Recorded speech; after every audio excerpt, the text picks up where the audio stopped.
folks, and welcome back for another episode of Our Journeys. And we are beginning with Zen Sky. I believe it is our first time beholding Zen on this channel. So, greetings, Zen Sky. I don't know why I'm talking like this. It sounds ridiculous. Let me go a little bit more natural. Okay, here we go. Okay, all right, that didn't work. All right, so Zen Sky is the Neravine, an archer, against One-Eyed Willy, the Centurion. Okay. Again, Centurion shout out, very hard / grindy title to get. I still have not gotten mine. I did a burst. I think I told you I got up to like 55 wins with a mono neutral. I do think with Workshop that has made it a lot easier, and actually just like factotum, like if you had to do it in the very beginning of the game, like the like in the first few seasons or before some of the expansions, I think it was a lot harder. So I think some of the people who got it originally had a much harder go of it. I think I've had a much easier go, and I don't use Workshop. I really don't use much Dwemer. It's mostly factotum stuffs and just random things that the opponent doesn't expect. You know, Dwarven armaments and things of that nature that just, give you some reach, give you some unexpected things, and it really ends up being played like a control deck. The games that I win, guaranteed, if I get up to like turn 10, turn 11, I'm probably going to win that game. I just get rushed down a lot. Anyway, it's not about me though. It is about Zen Sky, who is doing very well. He's not really a movement deck per se. I mean, we do see he's got a nice premium version of the Dune Ripper, but One-Eyed is actually doing more of the movement at the moment. And as it stands now, he's going to have to either sacrifice his Monk Kitty. Never mind. He gets all the good stuffs on Anasi. Really fantastic pull from One-Eyed. And now Zen Sky is going to be in a bit of a predicament. One-Eyed gets more cards. Right now, the Monk is not going to be able to change lanes, but is that going to change? It is going to change, and he is going to change lanes. He's going to trade with the Dune Ripper, I would assume. Get that danger off the board. Comes back over, and is just doing a whole lot more. Ooh, a huge prophecy for Zen Sky. If I fall, interesting. He must have plans for Anasi, perhaps via Territorial Viper. Yep. He's got Razzle-Madazzle waiting in the wings into Tazcad. Little surprised we didn't see the guard. Oh, I guess he did that. I mean, One-Eye's got a ton more movement stuff. That's an unfortunate truth when it comes to movement decks. They've always got ways to move. So I would be very surprised if One-Eye did not do like what is the one where it moves two creatures? Bewildering Speed. Well, okay, that's not it. Yes, it is. That's the one I was thinking of. And of course, that is the nightmare when you are up against a deck like that. The hunt is on! And that's the thing when it comes to balancing games, and balancing new cards. When the Monk guy, what is he called? Monastic? No, Apex Predator. Before Apex Predator came down, before what's his face, the Dune Ripper. Before all that happened, the movement cards were suitable. They could get stuff done. They had their utility, but they couldn't break the game. Well, I shouldn't say break the game. I don't want to exaggerate. Yeah, Zen Sky is just gonna have to give up on that one. And we join Radopia, now playing. You had the mono green market deck, the mono agility market deck the other time we observed. He has now gone on to Covenant, not Covenant, oh crap, what are they called? Oh, goodness gracious. It gets played so very little that I totally forgot what it's called. And boy, is he is in trouble against a token mage at the moment. Well, I shouldn't say that. Pyromancer comes down, yeah. It took me a second. I was like, wait a minute, I'm sure he's got an answer for that. Daggerfall. Is it Covenant? I think it's Covenant. Anywho, yeah. And nice Temple Conjurer coming down on a naked board. Beefing up that lane. But yeah, no, so Radopia, my point being, changing it up quite a bit. But yeah, it's just, I don't know, because I think Apex Predator came out a little bit later in the game. I don't know. Maybe, and y'all can tell me if you're like, no, Apex Predator's fine. And mind you, I took back the whole broke the game. I don't think it broke the game at all, but I do think it makes me wonder, though, that the value that you get out of those movement cards now is significant, because it's not just, oh, you move over, and if you've got one particular card on the board, then, you know, the creature may get a +1 to attack or something. Now it's, you've got creatures that are swiping at other cards, you've got creatures that are doing damage to face and draining. Movement now has become like a really big deal, and those cheapo cards that allow 2 moves a turn or 2 creatures a turn, I don't know, it's an interesting conundrum, because you want to pull out cool new cards, you want to do nifty things. You know, we've seen a lot of like Vincenzo's creations, and you know, a lot of the ones that we've seen. I mean, they're off the beaten trail, and initially you get excited, you go, oh my gosh, that's awesome, I want to see that card, you know, in the actual game. But then you see how some really cool cards throw the balance off. The douche taken out, the more threatening of the 2 supports, as Radopia pours on the aggression. Speak. I think it is Covenant. Gosh darn it. I think it is. But we see Radopia is top 30. Spirit of the sky, guide us. And Bozhawk was not exactly playing, I misspoke. I mean, it kind of maybe token mage, but mostly what we were seeing, I think what we are seeing obviously is now support mage. And there's one of the key cards. I was going to say, it's without forward camp, it doesn't work, which that always makes me a little bit leery of the game. Oh, let's see. Are we going to... How is Radopia going to handle the Oreo gal? I mean, he could just shackle her and use, you know, to get another Jarl on the board. I mean, he is just going to clean this thing up pretty quick, though. He's got 8 points of reach in his hand. And a full board. Yeah, Bozhawk is definitely... Doesn't look like, if this is his gateway game, he is not going to be breaking into the Thief this game. But how many times have I spoken to him? Giggles coming down! Oh, and Shanter, you turd blossom! I gotta think about... Turd muffin is... Turd... What does he look like? He looks like a freaking... He's got the horn thing, he's coming down... Or those earrings, I don't know. Jeez. Yeah, you know what? It was so funny, because as soon as I said, not gonna happen this game, I was like, in the back of my mind, I was like, no, there's gonna be something that is gonna enable this particular deck to survive this turn, and maybe even turn around. The only thing that I would not bank on them turning around, because Radopia does still have quite a few cards. He's got the draw and the Jarl, and Bozhawk is down to 2 cards. So I think Radopia is going to be able to continue his assault. This is just kind of a momentary, temporary slowdown. There's a better word for that, but I don't know. It's not a setback. Temporary reprieve, I guess, for Bozhawk? I mean, Radopia is not going to need to break a rune to finish this game. Yeah, no. Yep, Sentinel Battle Mace on the Lava Atronach. And there's some very sad East March Crusaders. And that is game. Good job, Radopia.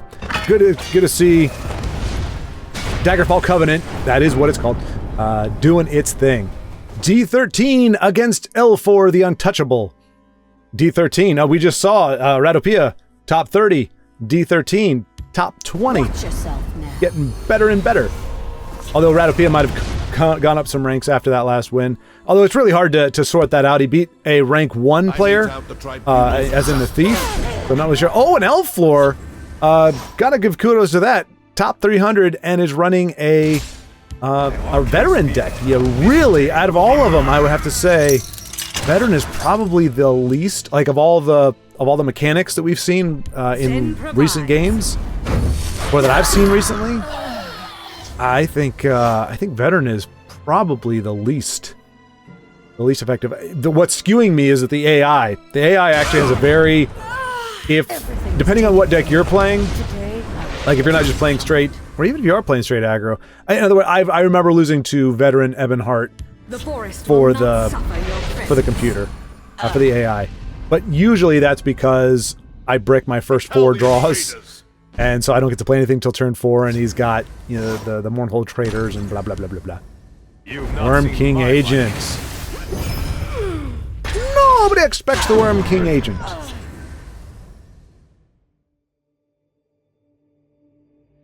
Protect the High King. Close ranks. Ward Covenant. Radopia is running Ward Covenant, which is, that's even better. I've wanted to, like I said, I'm getting that niggling. I'm getting that little bit in my brain going, I want to start playing some, I think I might want to start playing some stuff too at some point. And yeah, I mean, Elflore just running a lot of cards you don't see very often. The Word Giver guy, I mean, the Lion Guard Strategist, I think people might be more inclined to use them. Or to use him, but I mean, he's an epic, so I don't think anybody wants to craft him. And he really, I mean, he's got a fragile little body, so it really is a tough call to make. Elflore, though, really afraid of, you know, when you put the belly G down in that lane.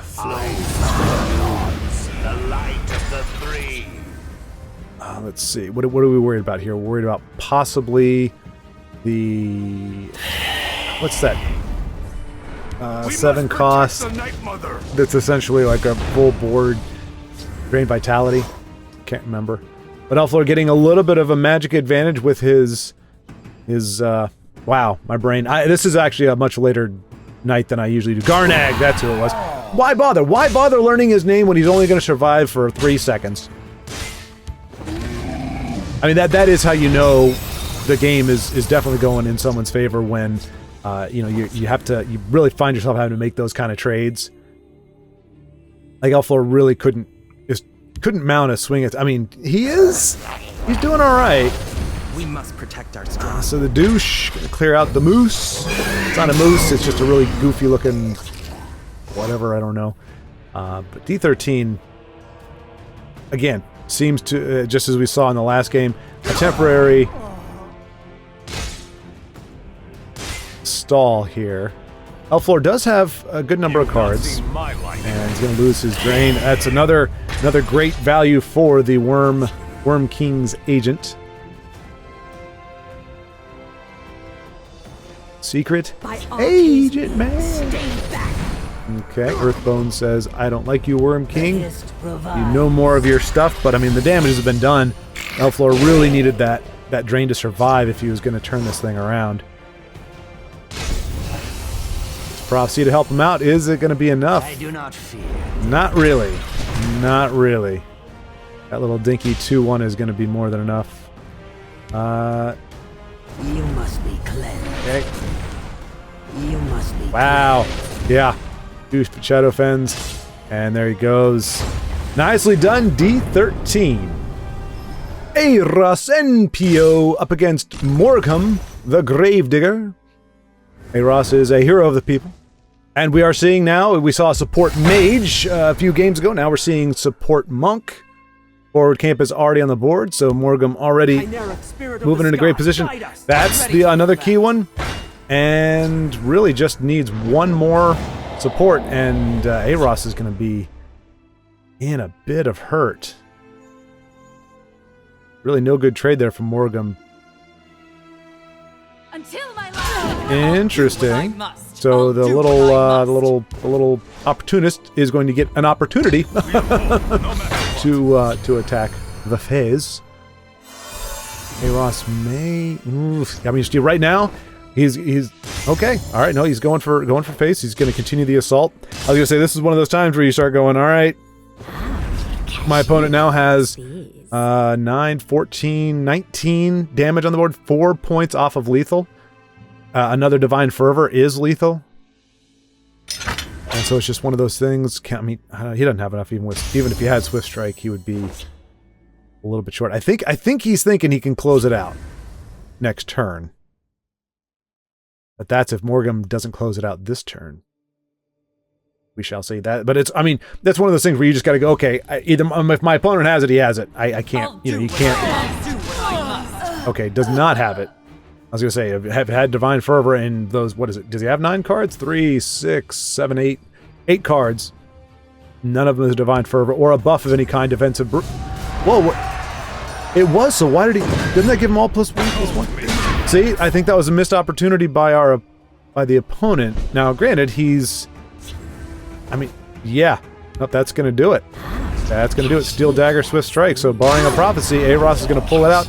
Moroccum could have, I think, unless I... Did I missee it? I thought he had 19. He was 4 points off. Defensive Bruma. If he hadn't made those trades, he had lethal last turn. Okay, and no prophecy. And that's it. GG Aros. Rank 54.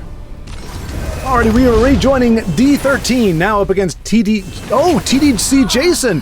If I'm not mistaken, this is another one, if you watch the Master Series on TESL's channel, TDC Jason was another one. He was a...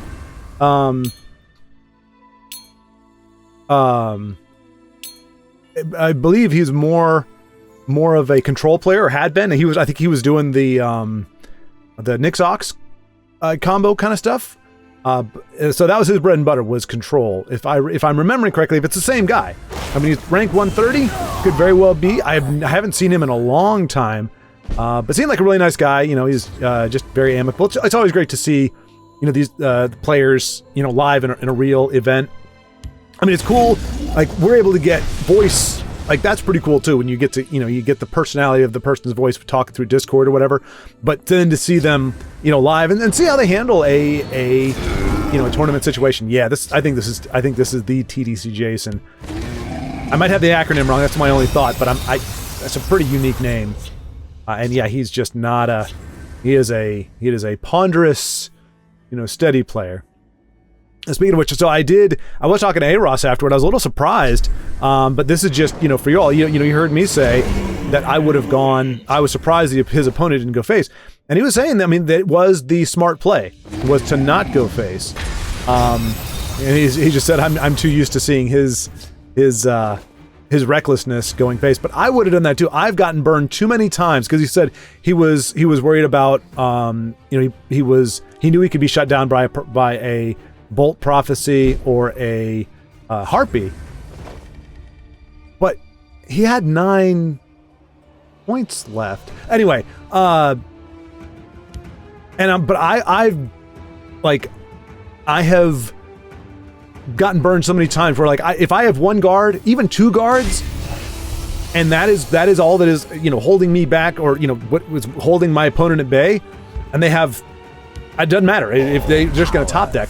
I am assuming they're going to find the answer, or that they have it. That because it's been my experience. So I would rather risk the bolt. And I've gotten screwed by prophecies too, but I'm like, okay, prophecy bolt. I don't know how many Aros had already played or had come into play, but even if you had all 3 of them, I'm going to take my chances with that. Especially if I've got 9 health. Like if I don't have 4 or less, where I'm going to lose immediately to a lightning bolt, and I've got defensive Bruma where I can guard up.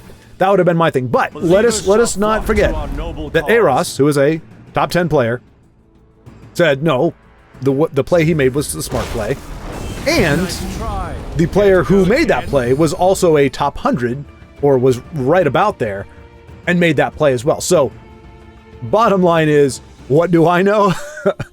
But I gotta say, like, honestly, in my experience and the way I've played the game, which is probably why I wasn't top 10, I have gotten too screwed by, you know, thinking, okay, my opponent only has 2 cards, I've got 2 guards, he has 2 cards, I've got 2 guards, and I've got a drain on the board, we're good to go. I'm just going to kind of turtle up here, you know, wipe out as much as possible, and just kind of wait. All I need is that one more turn. And then they have mute, and they silence both my guards, and they have Swift Strike or something. Those are only 2 cards they had left in their hand, but they're exactly what they needed for the 1 creature they had on the board. That's happened to me. I would rather lose to a prophecy. Personally, I would rather lose to a prophecy, especially if it would take 2 in order for me to actually lose, than to have my opponent just have the answers that they need, exactly the answers that they need at that time. All right, so yes, the Worm King agent coming down once again. And as I've been talking and pontificating and spouting my my poor CCG philosophy, D13 has been wearing TDC Jason down. But if it is TDC Jason, I'm always excited when I see players, you know, from the olden days, from the before the fall, seeing those players mixing it up here. And it's clearly not just like a nostalgia thing. Obviously, you know, I just haven't seen him, but TDC, if he's a rank 130, either he had an astronomical climb, which considering he is, unless I'm horribly mistaken, a control player, and we're seeing here very control-ish tendencies. You know, that's a slow climb. You know, you play a third of the game of an aggro deck, or maybe even a quarter of a game, volume-wise, of an aggro deck, and you can't lose one, because then you just go way back. So, that said, I think TDC has either been playing more like mid-range or what have you, or, you know, it's taken him... My point being, I don't think he started off at rank 12, 9, in order to be at 130 at this point in the season already. Meaning, he has and does play. Is he going to get rid of the West Mother Ghost Ray Face? Nope. He is going for board control. And that's why he's top 20. You see Jason. May the ancestors bless us. I was going to say he needs a pretty big swing, and that's not going to be enough. For D13 has assembled quite the formidable board, and as we can see, he's got reach for days. Well, a lightning bolt, that's... Okay. Is that going to be enough? With that card, it may very well be. Does he have something else? And execute? Nope. Okay, just he played that for the card draw just to have more options. And it paid off for him. I didn't see where that came from. I wasn't paying attention. I should have paid attention. But if that was his draw, then that actually proved to be very fruitful. But yeah, again, this has been the trend today. We've just seen kind of delaying the inevitable. He could have Immolating Blast, but Dawn's Wrath isn't going to help because both lanes have lethal in them right now. And TDC sees it. Says, I'm good to go. D13, another win. Hey, we get to see Dano, NPO. I feel like the last time we saw Dano, he was also running a Redoran list, but it was ages ago now. So apparently me, A-Ross, and Time Twist are all very risk-centered, oriented players. The difference being that A-Ross and Time Twist actually win, and I don't. So clearly there is a distinction to be made between bold and careless, or bold and foolish. I say fortune favors the bold, and I stand by that. But boldness does... I mean, it doesn't... wisdom is not implied with boldness, but I think it... I'm trying to think if there's a word... I mean, reckless. Reckless is boldness without wisdom. Bam! Take that chunk of wisdom and digest it. I gotta remember that. What did I say? That was brilliant. That was really brilliant. That's what you're here for, really. Oh no. 13. I'll check out the comment here. I don't want to. We're really in the midst of a heck of a battle here. But it was, D13 was saying that the game's losing some of its luster for him. Speak, citizen. Which I can only relate to from the I'm getting my butt kicked all the time standpoint. If I had D13's kind of success, I don't know that I would I would tire of it. I will say though, if I had a full collection, a full premium collection, completely maxed out, and I had already gotten top 10, I might also go fatigued. For me, I'm a collector. It's not. What am I doing that so often? What is that? What is that? Where did that come from? I will take that over the Kama Right though. I hate Kama Right now. I'm hearing it so much more now. People, public service announcement. Okay, other than Allied Guardians. If you catch yourself doing the Kama Right thing, stop, reverse it, and then continue on. So, if I'm sitting here going, I could see Dano trying to hit with the Oreo Cookie Girl, right? I'll do what I can. But, you know, he's going to play that guard in that lane because he also has to play defensively, right? And da-da-da, right? And da-da-da, right? And right and right. I don't need affirmation. We do not need, you don't need people to affirm you. I remember when it started, it was like, I feel it was like almost a decade ago, but it was probably like 7 years ago. And it was I don't know who came up with it. I don't know where it came from because I hadn't heard it in a long time. Oh, see, that's what I'm talking about. That's what I'm talking about. You got to count on your opponent having those removals. And gosh, I certainly hope we don't see Dano go down to typical Telvanni, but it looks like we may see that. I mean, he's got some weapons. He's got a Mudcrab Merchant to work with. He's got a Cicero for card draw, but Competement has a heck of a board, and unless he can get rid of that Guardian, which at this point he cannot, we know Telvanni has the ability to do very horrible things to it. Horrible for Dano, not for themselves.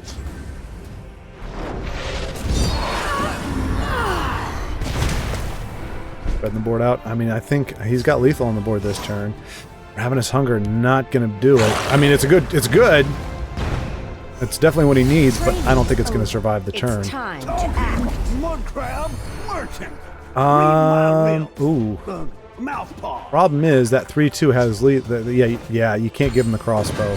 Unfortunately, because he probably could have used whatever that Battle Mage's Onslaught is going for. He does have Drain in his Oreo Cookie Gal.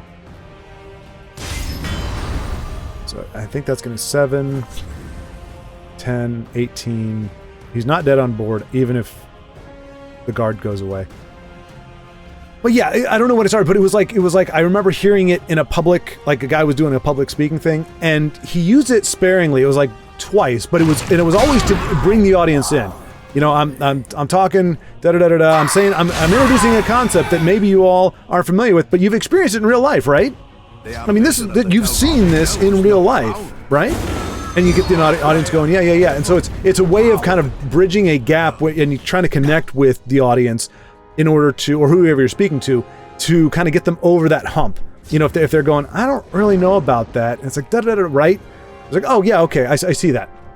But it's been bastardized now. It is no longer just, you know, used strategically to bring in an audience. Now it's almost like a filler. Now it's you know, I don't believe that the speakers are genuinely looking for affirmation. There we go. We see that prophecy that Ross was talking about. I mean, it's not the game breaker, but yeah, that's huge. Unless Competement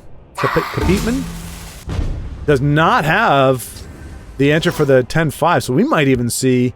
Oh no, we're gonna see the Quicksilver. So always draw first. Oh, down goes Nahagleave. Giggles is gonna be a source. Competement just has so many cards. I mean, Dano's gonna make a great go of it here. He can he can drain for 10 without worrying about breaking that rune. He is gonna break it anyway, though. Okay. Breaks a lot of it going on the offensive, which is scary against Telvanni, but I mean this is a good pivot moment. I think you can't just go, okay, I can't give Telvanni cards. You've got to go on the aggressive. It seems like Competement has an answer for it because he really hasn't skipped a beat. But it'll be interesting to see what he's able to do. I think Dano wants to get Blackworm Necromancer some value out of that. Okay, that was ideal scenario. And that's not a bad Ice Storm for Dano. Actually a very good Ice Storm. Cunning. He's got to have another one. Or something like that. Yeah.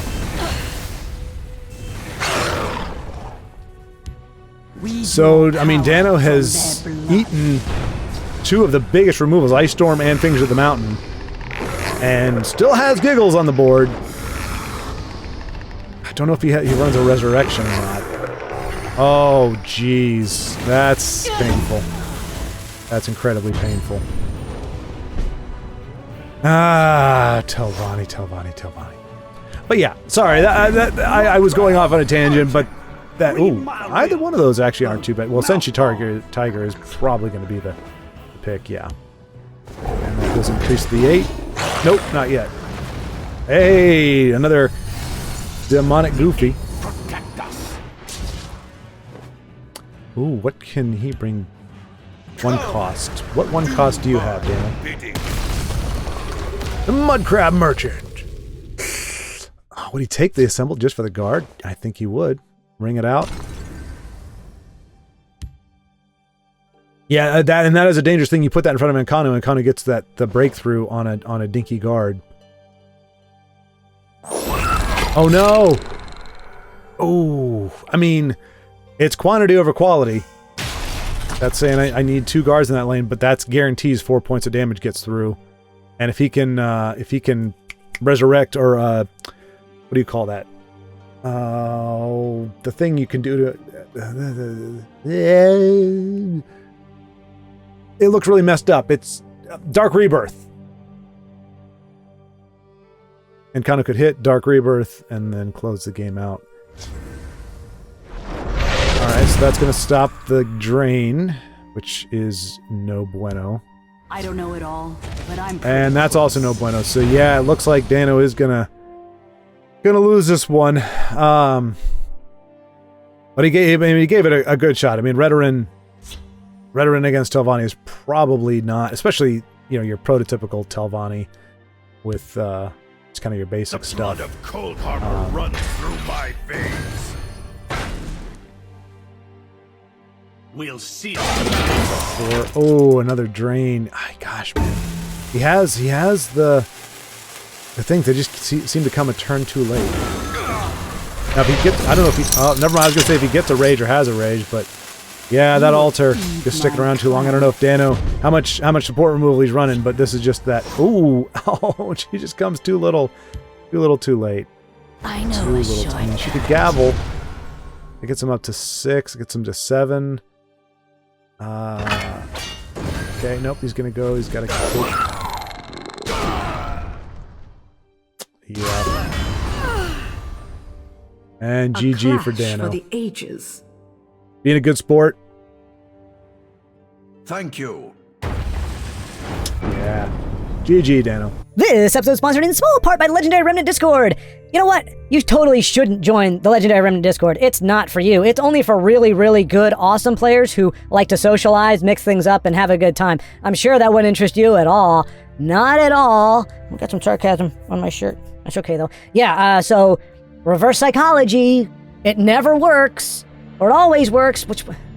I'm getting confused. Okay, whatever. Beat that horse to a pulp. Anywho, join the Red Legendary Remnant Discord. Lots of good folks on there. Lots of good things to discuss, to talk about. And certainly, if you're new to the game and you're looking for tips, tricks, guidance, there are plenty of big brain folks, high-level players of the game who frequent that Discord, as well as others, but that's the only one I can actually tell you can easily get into. Anyway, this true sponsor of this game is Monk's Meditation, an action from the brilliant mind of... Stay with me, folks. Vincenzo, yay!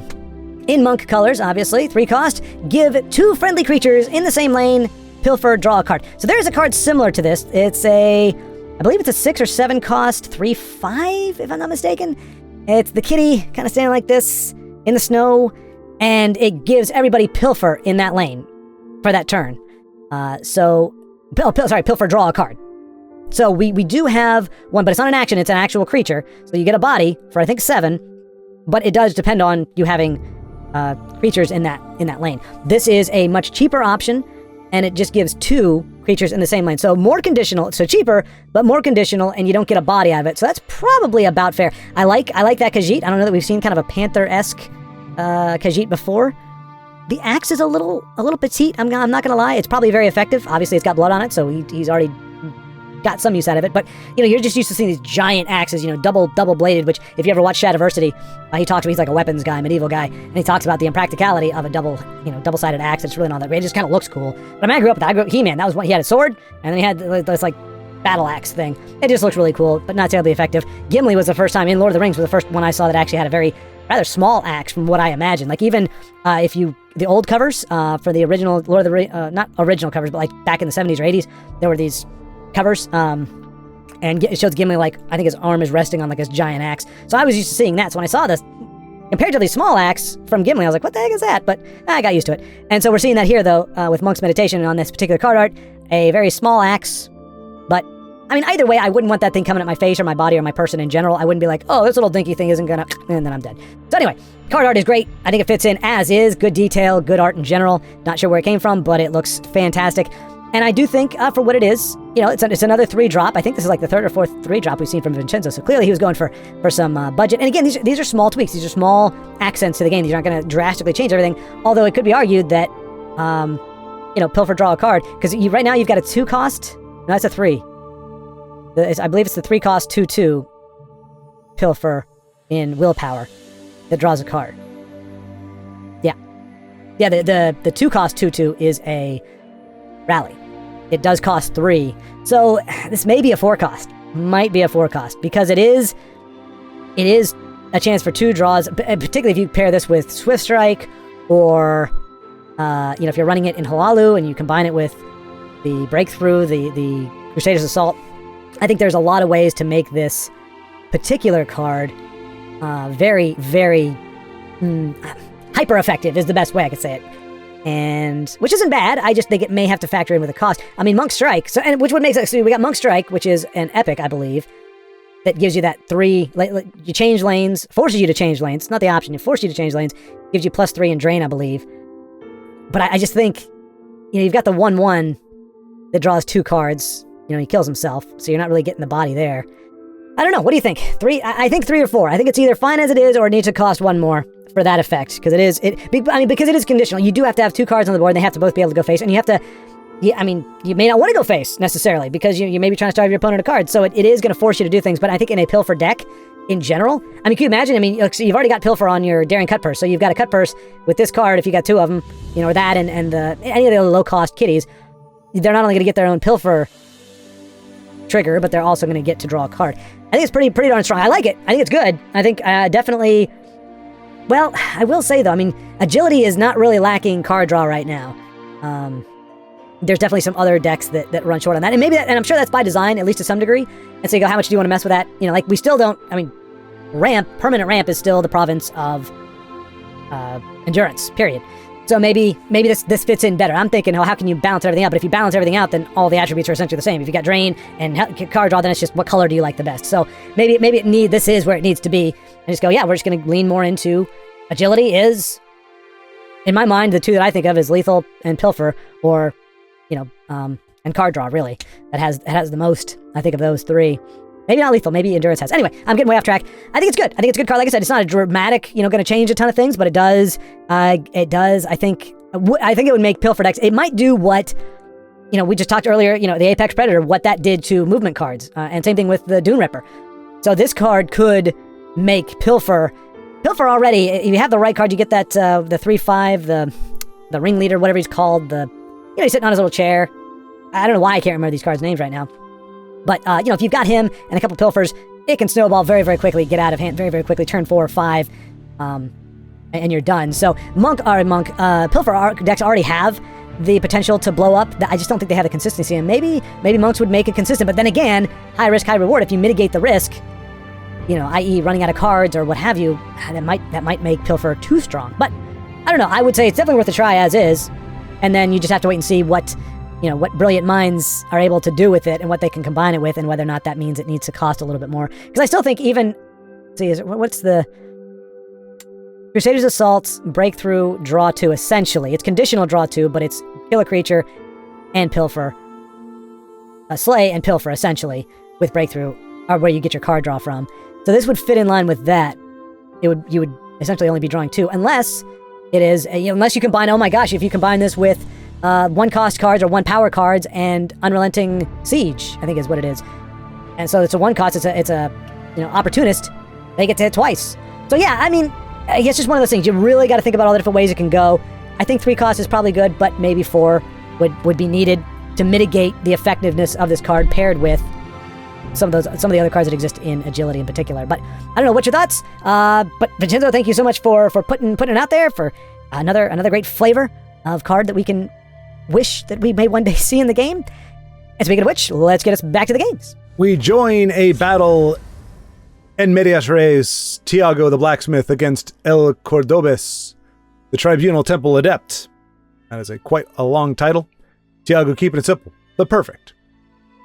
And he is running Ebonheart. I don't know if you'd call that Ebonheart greed. I mean, it's got unstoppable rage. The douche. Good. But yeah, I mean, he's up against. I stayed in this match because it looks like 2 control decks, and we know Thiago does run some control decks, but he does pivot very quickly, as we can see here. And Lucian, great pick for that against Nahagli. Heed my warning. I will. He arms a Quicksilver crossbow, pings Nahagli between the eyes. The dragon goes down, and the brave little Thieves Guild picks a lock and sneaks in for 1 point of damage. And as we know, that lethal will be of Lucian will be useless against the Black Dragon. That's a very tragic fate, by the way. I don't remember what game she's in, but she definitely has a. It's dragged to hell, essentially. I don't know. It's not actually hell, but wherever the. I don't know. I don't remember. Apparently, whoever she made a deal with or whatever made her a Black Dragon, she got called into. The Black Hand sees all. Yeah, something went down. I don't even remember what went down. I just remember seeing the cutscene of her getting pulled down wherever that was. So, but still, good card. Man, I really, of all the cards we've been able to get, the only one so far that still evades me is the alternate art Black Dragon. I don't think barring Bethesda being willing to give. All right, so only a new era. Well, I mean, Elid Guardians would do it. There it is. There it is. Build a board at your own peril against Empire. I do not fear.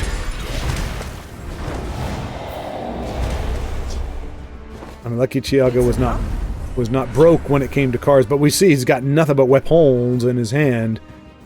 I don't think Sword of the Inferno has good synergy with her. As long as you're here, try to be useful. She gains power equal to her health, so the sword automatically is going to ding her. I smell the stench of the living.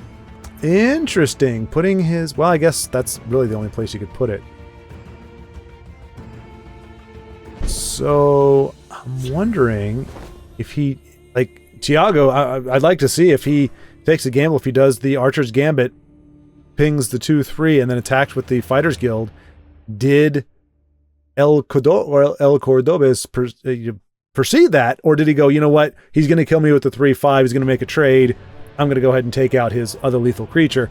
Or did he expect that somehow the lethal creature would come over, or he doesn't care, he's like, no matter what, I want to make sure that Blade Stalwart is off the board. Because if she attacks the 2/3, when she goes down to 3, but then that 3 goes over, so she becomes a 6/3. It's not too bad. She could rage. That's the thing. I think if she rages. Wait, what is it? Yeah. Oh, if she rages, it's game over. If she doesn't die. So we'll see if Thiago takes that chance. That's a heck of a chance. But he's got another rage. Might be worth it. Might be worth it. I think that's why he might have hit with the Fighters Guild first. Okay, so he is going to lose. Oh, nice! Thiago, brilliant! Brilliant! Not as flashy as mine, but definitely a lot smarter. Eros NPO against Young Wong. And I haven't gotten a chance to determine whether or not Eros still has a chance to come back. I think he does, which is why we're watching. This is, I think we just queued right into the prime time. Yeah, Thiago, having to think through you thought it through much better than I did, my friend. I was all in on just taking a risk, and you played it much smarter. Oh, I thought Eros had some trick up his sleeve, but it looks like he might. I mean, he wins next turn, obviously. If Young One cannot finish it off. For Whiterun. All those premiums. The last blast. Hey, Ross says his bride just got here. Is it going to go out on a win or a whimper? Okay, that's not bad. Not bad. Okay, he goes out on a win.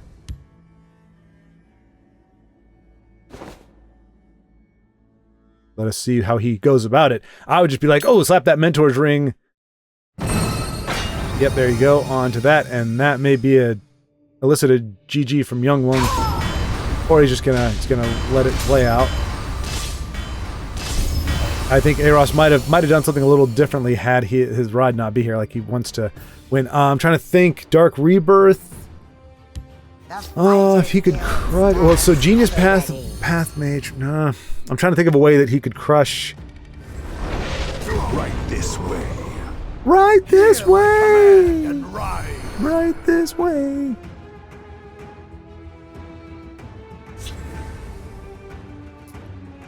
Okay, it was not the definitive win that I thought it was going to be. Well, to be fair, I said that when he still had Odaving, which would have been...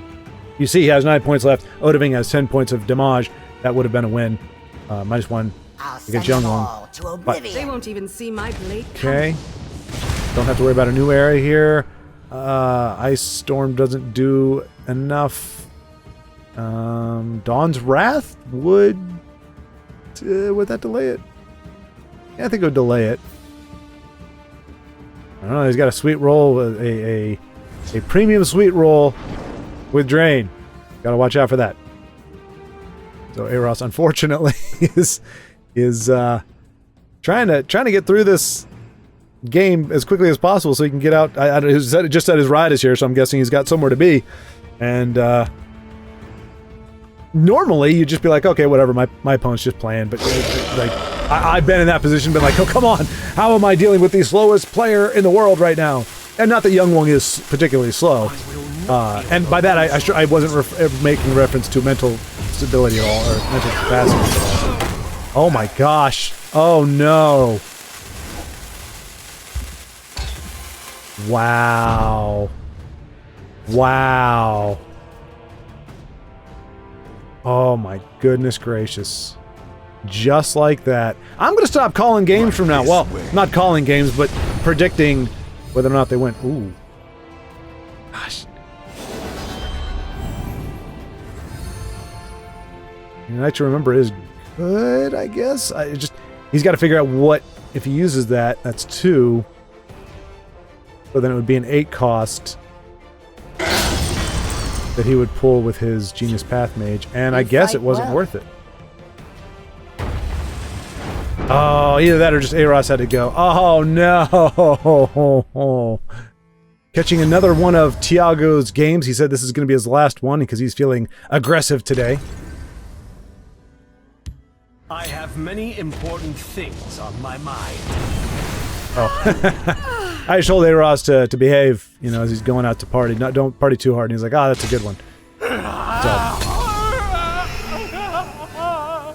Clearly, I am not the only one who does not party hard. Alright, so Robin Loxley. Robin Loxley. That's a reference to Robin of Loxley, the Kevin Costner version from the 90s. I think Sean Connery played King Richard in that one. Like, you're Robin of Loxley. It's amazing. I just watched, actually, I just had it on the background to Hunt for Red October. It's crazy how many different nationalities they think this particular accent sounds like. It's supposed to be playing a Russian, pure Russian, not a Scotchman who defected to Russia, but an actual Russian. This is who we were talking as. I don't understand it. I'm starting to sound like Jimmy Stewart. Oh no! What's going on? Okay. We have derailed. And hey, kudos to Robin, who is playing Wax Wayne Tribunal. Oh, but Naryu is on deck. Good things will come to Naryu. Robin taking a more defensive posture. Boom. And Thiago doesn't have much to fear because lethal is really the only good answer. Lethal and or leaf lurkers are the only answer for Iron Atronach, and he knows Robin doesn't have either of those. I mean, I guess, no, Gleef's not too bad, but Unstoppable Rage for the win, and Thiago thanking his opponent for setting up the Rage. And I think that's gonna, I wouldn't even do the math, but then again, so that's 8, 5, that's already there, plus, yeah. Show me what you've got. Okay, so he's, jeez. Minus 20. How will we see? Oh, we don't get to see how big the Iron Atronach got, but a great way to finish the day off from Thiago the Blacksmith. Okay, we got a fresh game with JB Dub 1771 against Jack Toro, Conqueror of Madness, and the Betrayer. So JB the Betrayer against Jack the Conqueror of Madness. It's interesting because Manic Jack seems to kind of go along with some madness. Not entirely sure what we're seeing here. I'm guessing from what I'm seeing, we've got JB is running Thiago. I can't argue. I always say that is a wonderful deck based on what just the couple games we got to see with you playing it. Beautiful. I mean, I like Rage. Rage is kind of a personal favorite of mine, which somehow explains how, or doesn't explain, or makes it even stranger that I forget that my opponents can run it too. It seems like it's a my thing. Like, Rage is me.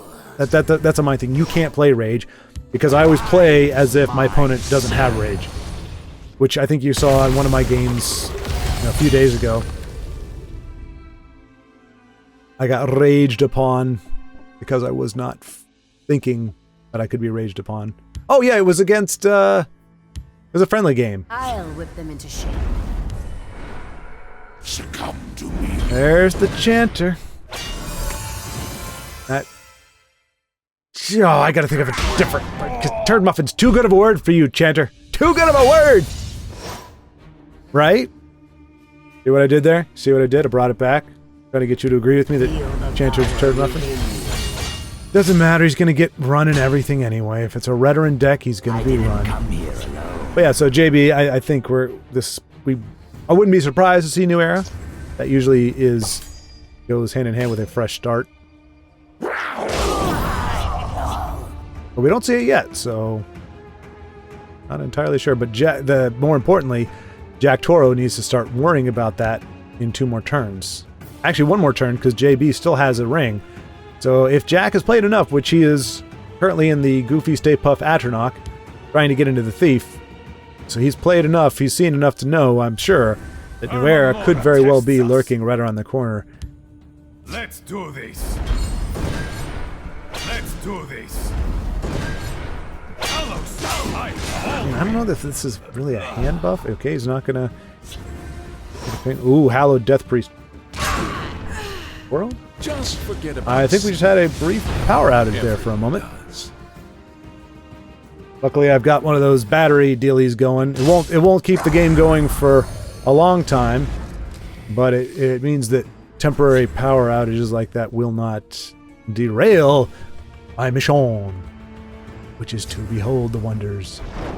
Really? On the Gray Fox? I mean, I probably would have done that too, especially if I didn't really have anything else to play. So this is definitely a hand buff deck. You don't play that guy unless you're going for the hand buffs. The Doomed Adventurer. Ah, all right. And JB with 2 fresh starts. Oh, General Tullius. Is he going to ring him out? He is. So JB does have to worry about things like Immolating Blast and Dawn's Wrath. I wouldn't doubt, this definitely seems like a what do you want to call it? More of a long burn Redoran, despite some chargers we saw earlier. I mean, when I play buff Redoran, I have a ton of chargers, and my hope is to buff them up, and so that, by turn 12 or something, I'm going to be able to play 2 really cheap chargers, like a Nord Firebrand and whatever that orc is, that 2/3 orc, but they've both been buffed up to like 12. Okay, so JB has the removal suite. Got a Cats in a Time for a single target, Dawn's Wrath for an entire lane, Immolating Flash for a board, and just has all the advantages right now. And that's going to be the backbreaker for Jack Toro, I think. You're only hoping you're getting beat down that much is that your opponent is going to run out of cards before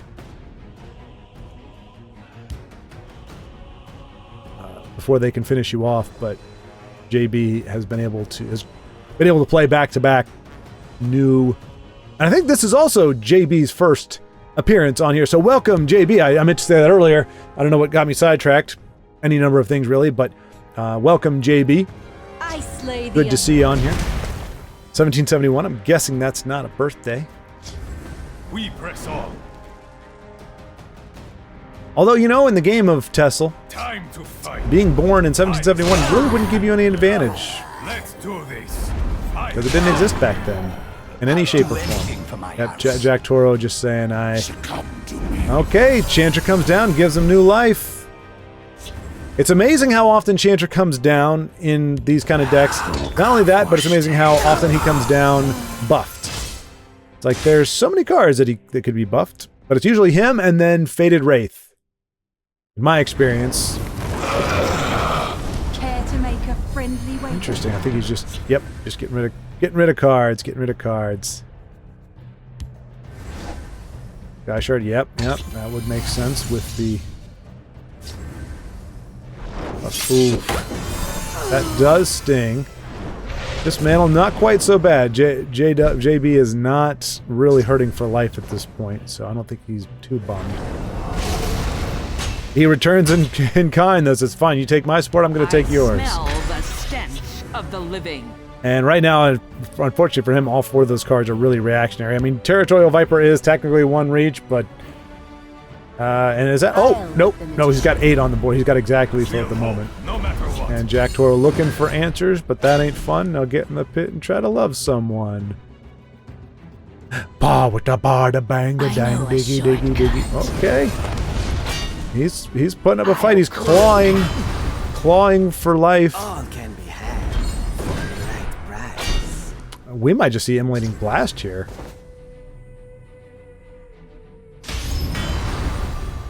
He doesn't want to keep... He cannot leave that... Yeah, I was going to say, you can't leave that alive. There you go. And... Wiper. Okay.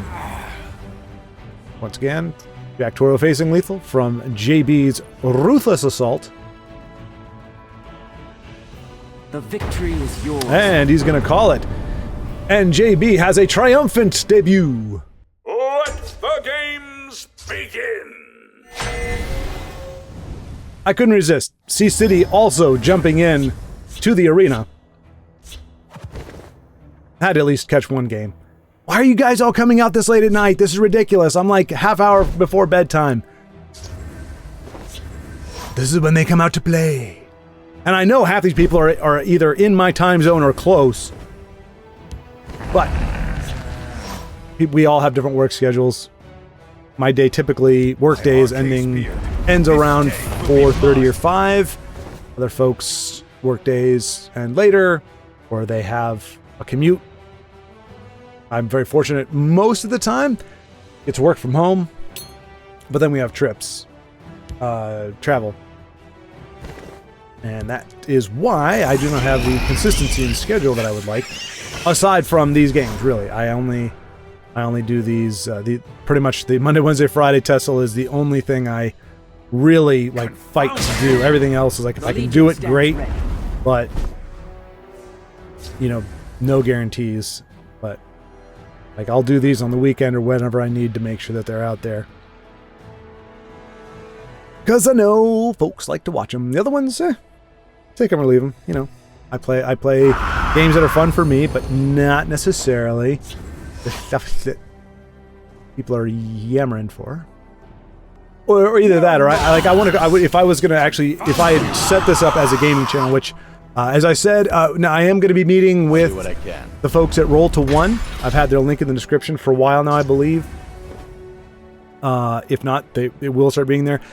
We are going to nail down the last bit of the paperwork and the ooh, yeah, if you do that to the 1-4, he doesn't get any, okay. If you do that to the guy, to the what is this dude?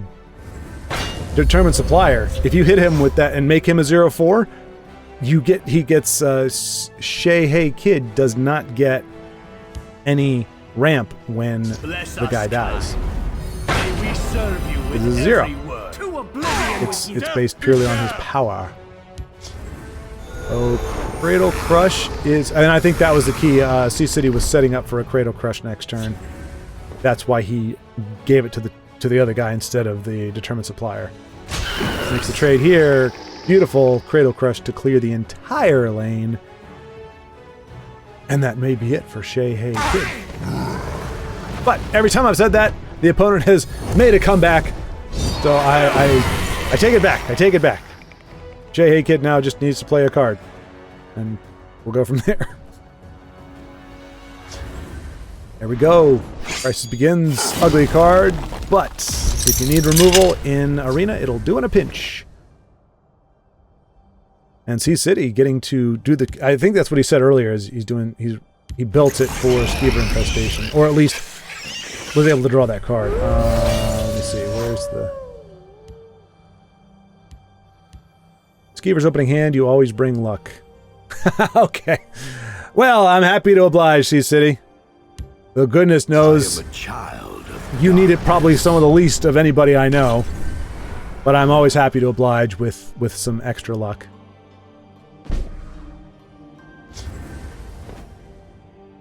Oh yeah. Okay, this is all me. You don't draw this many Skeevers without me here. That's just a fact. So I'm guessing Arrow in the knee? I'm guessing Apex Predator? I'm guessing Moonphase...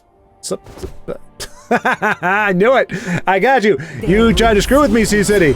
But you did not know that I would essentially call out every card in your hand until I eventually, by default, got the right one. Their deaths await. Oh, do they now? Oh crap, they do. That's a very big emo vampire. I am a child of darkness. I'm so dark and childlike. Wait, that's not scary at all. I'm dark. Like a dark child thing. Actually, I mean, there is something freaky about a dark child vampire thing. I mean, half the freaking horror genre is comprised of girls. Usually young girls, but essentially children. And I guess it's the juxtaposition of innocence, that seeing something as innocent as a child, or, you know, I mean, I would say children are just innocent in general, but, you know, a young girl and you think, okay, you know, more removal from Shea Hey Kid. But I mean, that's the only thing I can think of, why the horror genre fixates on that, why there's so many, like the Exorcist thing, it's a, you know, it's a young girl. I might have the movie wrong. I don't. Horror is not my particular genre of choice.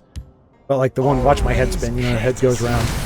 Anyway, there just seems to be a lot of movies where the antagonist is a young girl, and it's just like, why the fixation on that? But I think it really is. It's just the juxtaposition of innocence with horror, with violence and what have you. But I don't know. I'm not an expert on the genre. Maybe there's some other reason. Maybe all the best child actors or gals, and who they go with. Who really knows? Ah, the demon vampire scary kitty with red eyes. With all the drain in the world. But you don't want to drain, you don't want the life gain before you get a rune break. That's typically, it doesn't help you. If anything, especially if you're on the aggressive, it gives your opponent a chance, the ability to be able to hit your face and not give you any cards while also draining themselves. Come, my fallen And Sea City making sure that that vampire, when and if it does, is the one to trade into the pointy wall spikes, it will not survive. As it is now, it would have a turn ago as a 5/6. And that's going to do how much damage? Probably 4, 5? I'm trying to remember what the biggest, most powerful card is that Shea Hey has played. All I remember are 2. I remember Spirit Knife and Crisis Begins, which are removal. And Fingers of the Mountain. I almost forgot this is an arena game. There's so much... Well, I mean, if you're not Justin Larson, I don't know too many other people that play Skeevers organically. Although, I'm sure Sea-City has a Skeever deck, and he's probably played a Skeever deck, and I'm just forgetting about it. Okay, that's going to allow Shea Hey Kid to hit, which I'm sure Sea-City is not at all disappointed about. Giggles! Enchanted Blink! But yeah, Shea Hey's just going to drain some more. Sea-City hoping to draw some more Skeevers, because they're going to come down as some beefy 4/4s. Now I finish off. Good pull for him. Is he going to use it, though? Yep, he does. Raise with the 5/5? Guessing? What does he get if he pilfers? I do love Consume a creature to gain power and health equal. Okay. Goes for it to enable a... Ooh, that's a big kitty. And that's gonna make Shea Hey go, hey, wait a minute. That's a big old body. The opponent's not that far from getting... Sea-City's not that far from being able to go on the offensive with this kind of board. That's 15 in the shadow, and... Never mind. So Shea Hey, in my estimation, playing... Not estimation, in my... From my own POV, playing dirty. Thief cards just get under my skin. But that's probably going to seal the deal. The city has no way to get rid of the 5/5.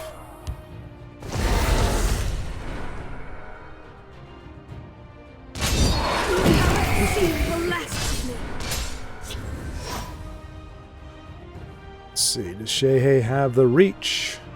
You'll not be rid of me that easily. He's got the draw. On Sea-City. Don't make Dang me it. hurt you. Wait, Derange, that's not the charge, is it? Is it? No. 5/0. Moon Phase is gonna be draw a card. We die together. I think it's curtains, unfortunately, for Sea-City.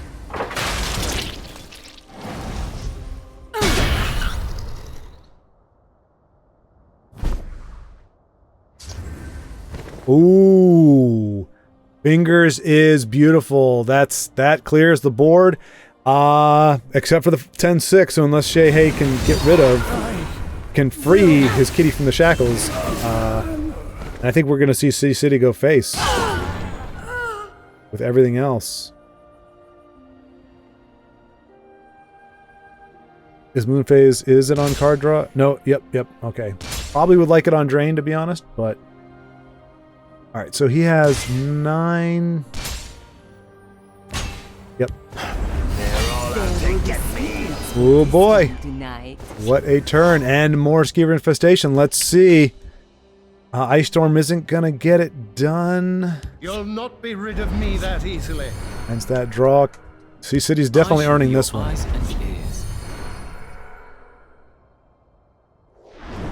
With the Scamp, what did he pick up? Removal. That's not gonna do it. What has he got in those last 3 cards? It's not enough, and Sea-City is gonna take it! Take it for the win! GG, Sea-City! And that's gonna do it for today. Thank you so much for watching. Thank you to all of you who put your prowess on display. A lot of great games there. It's great to see some new faces for the first time. And yeah, until next time, keep playing.